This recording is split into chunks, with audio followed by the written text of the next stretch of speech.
आज अम्मी ने बहुत ज़्यादा डाँटा और कहा कि इतना ज़्यादा ऑयल गंदा हो गया है, जल्दी से इसको साफ़ करके दिखाओ।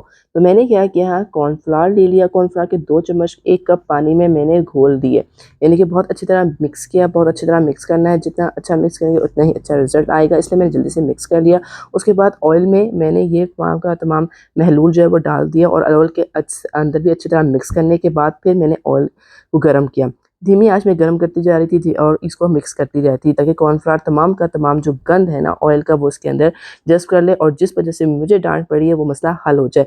तो जैसे-जैसे मैं गरम कर रही थी तो कॉर्नफ्लावर जो है वो अपने अंदर गंध जो है वो जज़्ब कर रहा था, ऑयल को साफ़ कर रहा था। फिर मैंने इसको ऑयल को छान लिया और उसे फ़िल्टर कर लिया और तमाम का तमाम जो ऑयल में गंध था और जो ऑयल के अंदर महक आ रही थी वो साफ़ हो गई। डेगची को धोया और साफ़-सुथरा ऑयल ला के अम्मी के सामने पेश किया और अम्मी ने इस बात पे मुझे दी थी शाबाश और इसी तरह आप भी अपने कुकिंग ऑयल को साफ़ कर सकते हैं और रमज़ान में एंजॉय कर सकते हैं।